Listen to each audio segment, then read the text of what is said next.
मैं डॉक्टर ब्रजकिशोर, सहायक आचार्य, राजनीति विज्ञान विभाग, राजकीय कन्या महाविद्यालय अजमेर। आज के मेरे अध्ययन का विषय है व्यवहारवाद। तृतीय विश्व युद्ध के बाद डेविड स्टन के नेतृत्व में एक आंदोलन, एक क्रांति हुई, जिसका उद्देश्य परंपरागत राजनीति विज्ञान को विज्ञान का स्वरूप प्रदान करना था। इस क्रांति का उद्देश्य हमारे शास्त्र को अन्य शास्त्रों के समान विज्ञान का स्वरूप प्रदान करना, दर्जा प्रदान करना था। परंपरागत राजनीति विज्ञान कल्पनाओं पर आधारित होने के कारण तथ्यात्मक अध्ययन करने में असमर्थ था।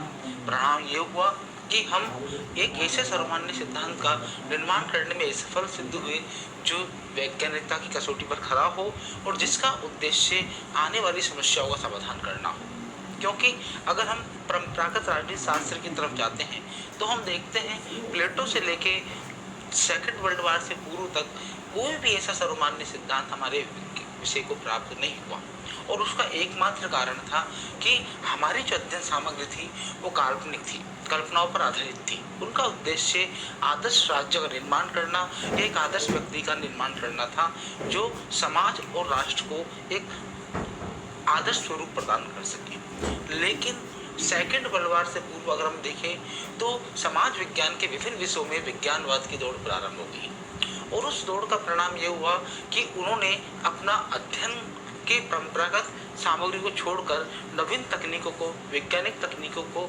स्वीकार किया और अपने शास्त्र में प्रयोग कर ऐसे सर्वमान्य सिद्धांत का प्रतिपादन किया जो आने वाले घटनाओं के संदर्भ में भविष्यवाणी कर सके और उसका समाधान कर सके। लेकिन हमारा शास्त्र ऐसा करने में विफल साबित हुआ। अतः अब हमारे राजनीति शास्त्रियों के मध्य केवल एक ही मन में प्रश्न था कि हमारा विषय विज्ञान क्यों नहीं बन सकता। जब उन्होंने इसका कारण सोच देखा तो पाया कि अभी तक का जो अध्ययन था वो अध्ययन केवल क्या होना चाहिए है, क्या है इसका अध्ययन हम नहीं कर रहे हैं। अगर हमें क्या है का अध्ययन करना है तो सबसे पहले हमें व्यक्ति के उस व्यवहार का अध्ययन करना होगा जो हमें ऐसे तथ्यों को प्रदान कर सके जिसके आधार पर हम सर्वमान्य सिद्धांत का निर्माण कर सकें। तो हम देखते हैं 1908 में ग्राहम वालस ने सर्वप्रथम इस ओर ध्यान आकर्षित किया। उन्होंने अपनी प्रसिद्ध पुस्तक गवर्नमेंट प्रोसेस और आर्थर बेंटले ने अपनी प्रसिद्ध पुस्तक ह्यूमन नेचर लिखी, और उसमें उन्होंने यानी कि समस्त ध्यान मनुष्य के राजनीतिक व्यवहार पर केंद्रित कर दिया। और उन्होंने कहा कि जब तक हम मनुष्य के राजनीतिक व्यवहार का अध्ययन नहीं करेंगे, जब तक हम सरकार की प्रक्रिया का अध्ययन नहीं करेंगे, तब तक हम ऐसे सिद्धांत का निर्माण नहीं कर सकते हैं। क्योंकि हमें हमारी पुरानी जो अध्ययन सामग्री है उसे त्यागना होगा और हमें तकनीक का प्रयोग करना होगा, हमें वैज्ञानिक पद्धतियों का प्रयोग करना होगा, हमें शोध की ऐसी विधियों का प्रयोग करना होगा जिसके माध्यम से हम कार्यक्रम संबंध पर आधारित सिद्धांतों का निर्माण कर सके, और जो हमारी आने वाली पीढ़ी को एक ऐसे ज्ञान का स्वरूप प्रदान कर सके जो आने वाली समस्याओं का पता लगा सके और उनका समाधान कर सके। क्योंकि सेकेंड वर्ल्ड वॉर ने हमारे विषय की संपूर्ण सामग्री को चेंज कर दिया।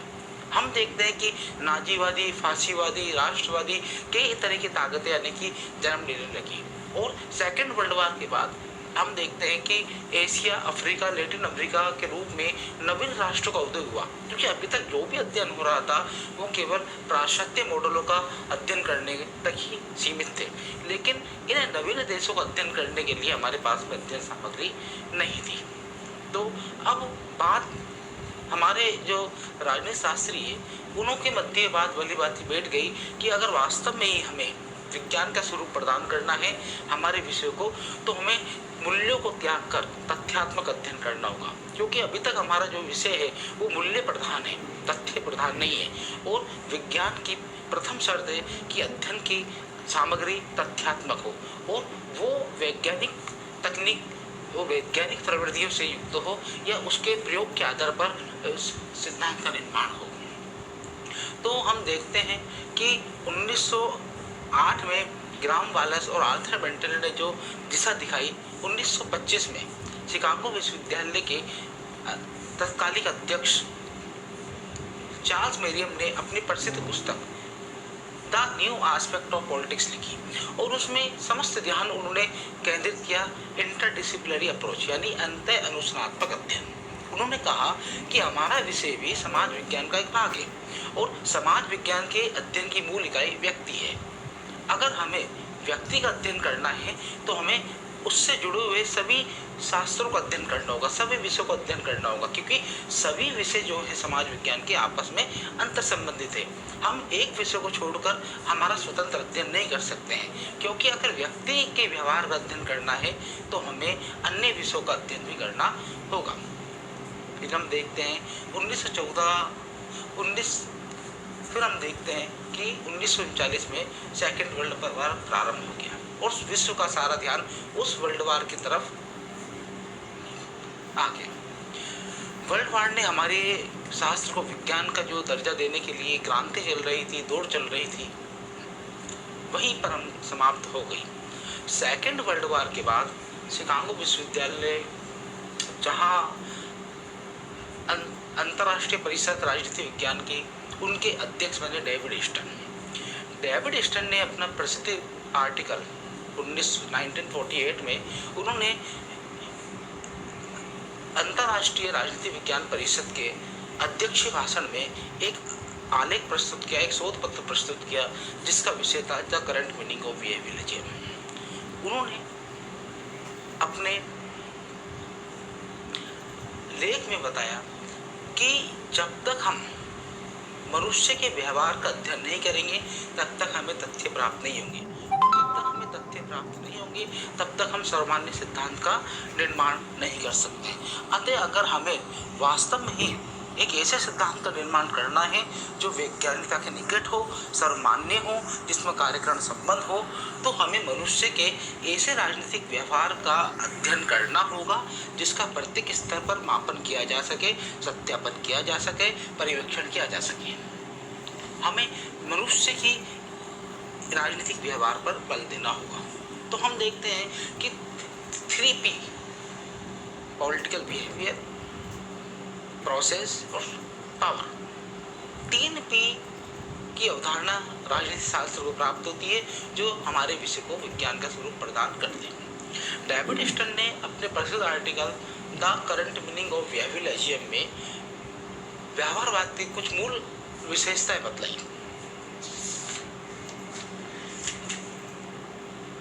नियमितता है, सत्यापन, तकनीकी ज्ञान, प्रमाणीकरण, मूल्य निर्धारण, व्यवस्थीकरण, विशुद्ध ज्ञान और समानता।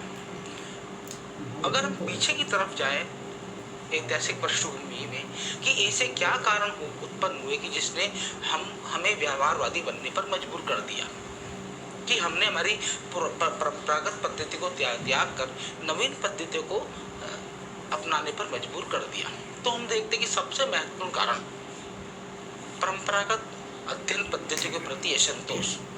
अभी तक का जो हमारा अध्ययन था वो क्या होने चाहिए था कि सीमित था, जबकि अब समय बदल गया है। अब आवश्यकता है हमें ध्यान देने की कि क्या है और क्या होने वाला है, क्योंकि अभी तक की जो हमारे अध्ययन की पद्धतियाँ थी वो काल्पनिक थी, ऐतिहासिक थी, वैधानिक थी, दार्शनिक थी, संस्थानिक थी, जिसका उद्देश्य केवल एक आदर्श राज्य या आदर्श नागरिक का निर्माण करना था। और आधुनिक युग के अंदर इन पद्धतियों के आधार पर या इन विधियों के आधार पर हम मनुष्य के व्यवहार करना तो अध्ययन कर सकते हैं और न ही वैज्ञानिक सिद्धांत का निर्माण कर सकते हैं। दूसरा कारण द्वितीय विश्व युद्ध का प्रभाव। सेकेंड वर्ल्ड वार ने हमारे शास्त्र को यथार्थ का आईना दिखा दिया, क्योंकि अभी तक हम केवल जिस आदर्श की बात करते थे वो आदर्श देशनेश हो गया। सेकेंड वर्ल्ड वार के बाद तृतीय विश्व के रूप में विकासशील देशों का उदय होता है, लैटिन अफ्रीका और एशिया के देशों के रूप में, और इनकी जो व्यवस्थाएं थी एकदम नवीन व्यवस्थाएं थी। पुरानी अध्ययन पद्धतियों के आधार पर हम हमारे शास्त्र का अध्ययन नहीं कर सकते हैं और ना ही हम यानी कि उन पद्धतियों के आधार पर इन नवीन राष्ट्रों का अध्ययन कर सकते हैं। साथ ही संपूर्ण विश्व दो भागों में विभक्त हो गया, पूंजीवादी व्यवस्था और साम्यवादी व्यवस्था। सेकेंड वर्ल्ड वार से पूर्व भी हम देखते हैं नाजीवादी, फांसीवादी, समाजवादी, कई तरह की विचारधारा आ गई और हम मौजूदा जो तकनीक है राजनीति शास्त्र की, उन तकनीकों के आधार पर हम इन व्यवस्थाओं का अध्ययन नहीं कर सकते हैं। तीसरा कारण व्यवहारवाद के उदय का अन्य समाज विज्ञानों से प्रेरणा। भूगोल, अर्थशास्त्र, समाजशास्त्र, मनोविज्ञान में विज्ञान बनने की प्रक्रिया हमारे शास्त्र से पहले ही प्रारंभ हो चुकी थी और वो सर्वमान्य सिद्धांत देने में सफल हुए और परिणाम ये हुआ कि हमारे जो शास्त्र है इतना अधिक पिछड़ गया उनसे कि हमारे शास्त्र को है दृष्टि से देखा जाने लगा। हमारे विषय इतना पिछड़ गया, हमारा विषय इतना पीछे हो गया कि अन्य विषय के जो विद्वान है वो हमारे विषय को तवज्जो नहीं देते थे, क्योंकि उन्होंने तथ्यों के आधार पर ऐसे सिद्धांतों का निर्माण कर लिया जो सर्वमान्य हो, कार्यक्रम संबंध पर आधारित हो, जिनका उद्देश्य तात्कालिक घटनाओं या तात्कालिक समस्याओं का समाधान करना हो। लेकिन हमारी जो विषय है वो इससे अछूता रहा और परिणाम स्वरूप हमने जब हमारे विद्वानों ने अन्य शास्त्रों की तरफ ध्यान आकर्षित किया तो पाया कि अब हमें भी यानी कि विज्ञान बनना है तो हमें इनसे प्रेरणा लेनी होगी और हमें हमारी पुरानी तकनीकों को स्वीकार कर नवीन तकनीकों को प्राप्त करना होगा। चौथा कारण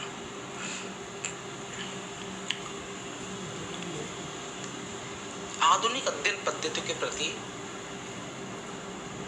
विश्वास। हमारे राजनीतिक शास्त्री अब ये चाह रहे थे कि समय आ गया है, हमें भी शोध प्रवृत्तियों का प्रयोग, वैज्ञानिक पद्धति का प्रयोग, ऐसी तकनीकों का प्रयोग हमारे शास्त्र में करना होगा जो हमारे विषय को विज्ञान का स्वरूप प्रदान कर दे। इसके लिए हमें सांख्यिकी पद्धति का प्रयोग, विश्लेषण पद्धति का प्रयोग, विवेचनात्मक पद्धतियों का प्रयोग और तथ्य पर आधारित वैज्ञानिक पद्धतियों का प्रयोग हमें हमारे शास्त्र में करना होगा। हमने व्यवहारवाद के इन कारणों को देखा जिन्होंने यानी कि हमारे शास्त्र को एक नवीन दिशा प्रदान की और विज्ञानवाद का एक आंदोलन खड़ा करने में, क्रांति खड़ी करने में योगदान दिया। हम बात कर रहे थे डेविड स्टर्न ने 1948 में शिकागो विश्वविद्यालय में के अध्यक्षीय भाषण में अपना प्रसिद्ध article the current meaning of behaviourism पढ़ा और उसमें व्यवहारवाद की 8 विशेषताएं बताई। पहली नियमितता है। डेविड स्टर्न ये कहते हैं कि मनुष्य का प्रत्येक मनुष्य का जो व्यवहार है देखने में तो अलग अलग होता है, लेकिन उनमें कुछ ऐसी समानताएं पाई जाती है। अगर उन समानताओं को निकाल लें तो हमें तथ्य प्राप्त हो जाएंगे और उन तथ्यों को के आधार पर सर्वमान्य सिद्धांत का निर्माण कर सकते हैं। दूसरी विशेषता सत्यापन। डेविड स्टर्न का मत है कि मनुष्य के सामान्यीकरण के आधार पर जब हम तथ्यों को प्राप्त करेंगे तो जब तक उनको जांचा ना जाए, सत्यता की जांच नहीं की जाए, तब तक हम वैज्ञानिक सिद्धांत का निर्माण नहीं कर सकते हैं। तीसरी विशेषता तकनीकी प्रयोग। डेविड स्टर्न ने अपनी तीसरी विशेषता में बतलाया कि जब तक हम वैज्ञानिक तकनीकों का प्रयोग तथ्यों को व्यवस्थित करने में नहीं करेंगे या तथ्यों को प्राप्त जो हमारी परिकल्पना है या जो हमारी सामान्यीकरण है, जो हमारी धारणा है, उसको सिद्ध करने में नहीं करेंगे तब तक हम वैज्ञानिक सिद्धांत का निर्माण नहीं कर सकते हैं। अतः हमें हमारे अध्ययन में नवीन तकनीकों का या वैज्ञानिक तकनीकों का प्रयोग करना होगा। चौथी विशेषता परिमाणीकरण। डेविड स्टर्न ने अपने आर्टिकल में बतलाया कि जब तक जो हमारी अध्ययन की सामग्री है उसका परिमाणीकरण नहीं होगा, उसका मापन नहीं होगा, तब तक हमारी सामग्री को हम वैज्ञानिकता की कसौटी पर नहीं कर सकते हैं और ना ही यानी कि हम हमारे जो सिद्धांत है उसको प्राप्त कर पाएंगे। मूल्य निर्धारण। 5 विशेषता। डेविड स्टर्न ने का मत है कि अध्ययनकर्ता या अनुसंधानकर्ता जब तक अपने स्वयं के मूल्यों को तटस्थ नहीं रखेगा तब तक वैज्ञानिक अध्ययन करना संभव नहीं है, क्योंकि विज्ञान का आधार है तटस्थता। तटस्थता नहीं होगी तो विषय या शास्त्र को सर्वमान्य या सार्वभौमिक सिद्धांत प्राप्त नहीं हो पाएगा। अन्यथा अध्ययन के जो विषय है या जिस के लिए अध्ययन किया जा रहा है वो अध्ययनकर्ता के स्वयं के जो विचार है उससे ग्रसित हो जाएगा और वैज्ञानिक पर आधारित सिद्धांतों का निर्माण नहीं हो पाएगा। छठी व्यवस्था व्यवस्थीकरण। डेविड स्टनी कहते हैं कि मनुष्य के व्यवहार के आधार पर जो हमें आधार सामग्री प्राप्त हुई है, जो वैज्ञानिक सामग्री प्राप्त हुई है, उस सामग्री को सिस्टमेटिकल करना बहुत आवश्यक है। जब तक उसका क्रमबद्धीकरण नहीं किया जाएगा तब तक हमें अनुसंधान के जो निष्कर्ष है अधूरे प्राप्त होंगे या वैज्ञानिक निष्कर्ष प्राप्त नहीं होंगे। सातवीं विशेषता विशुद्ध ज्ञान। डेविड स्टन कहते हैं कि इस प्रकार का जो ज्ञान है वो केवल स्वयं तक सीमित नहीं है बल्कि वो सभी को प्रभावित करेगा, सभी विषयों को प्रभावित करेगा, सभी पक्षों को प्रभावित करेगा। इस प्रकार से ऐसा जो ज्ञान है वो विशुद्ध ज्ञान होगा, क्योंकि वो ज्ञान जो है वो तकनीक पर आधारित ज्ञान है, वो उसमें मूल्य शामिल नहीं है, वो तथ्यों पर आधारित ज्ञान है। तो ऐसा जो ज्ञान है वो ज्ञान वैज्ञानिक ज्ञान होगा और उसके आधार पर जो सिद्धांतों का निर्माण होगा, उसके आधार पर जो निष्कर्ष प्राप्त होंगे वो वैज्ञानिकता के काफी निकट होंगे। आठवीं विशेषता समग्रता। डेविड स्टनी कहते हैं कि मनुष्य का जो व्यवहार है उसका अध्ययन हम खंडों में नहीं कर सकते हैं, क्योंकि मनुष्य एक पूर्ण इकाई है। अतः मनुष्य का जो व्यवहार है वो भी पूर्ण इकाई है। अतः अगर हमें अध्ययन करना है तो हमें मनुष्य के एक इकाई मानकर अध्ययन करना होगा। इस प्रकार इसका अध्ययन जो है समग्रता लिए हुए होगा।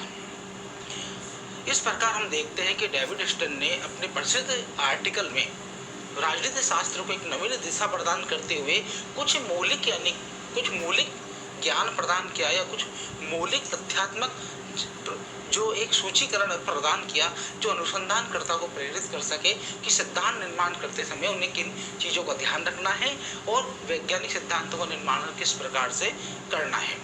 अगर हम बात करें इसकी मान्यताओं की तो विभिन्न विचारकों के या विभिन्न व्यवहारवादी जो उस समय के तात्कालिक अध्ययनकर्ता थे उनके विचारों को संकलन करने के बाद हम देखते हैं कि इनकी कुछ मूल मान्यता है। पहला, अध्ययन की इकाई सूक्ष्म होनी चाहिए, ना कि वृहद। दूसरी, अध्ययन अंत अनुशासनात्मक होना चाहिए।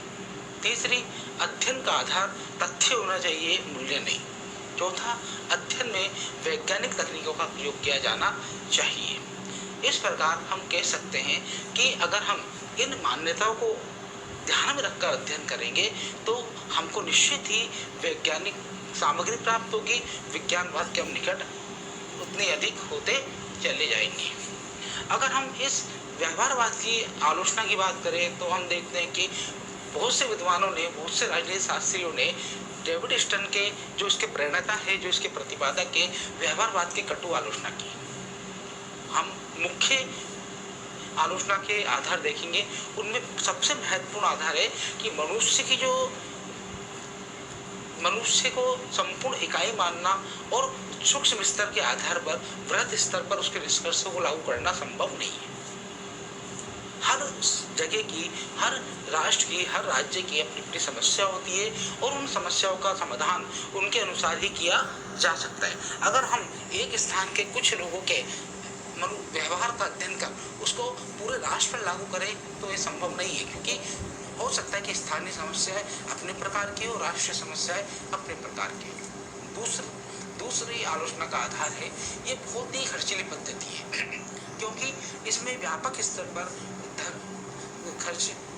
धन की आवश्यकता होती है और राजनीति शास्त्र के पास में इतना अथाह भंडार व्यय के रूप में या वित्त के रूप में नहीं है।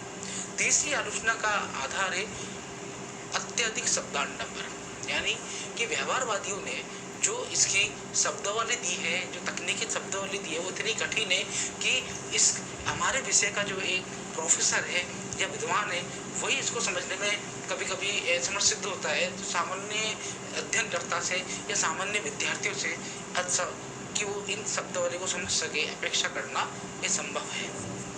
इस प्रकार हम देखते हैं कि आलोचनाओं के बाद भी व्यवहारवाद का कुछ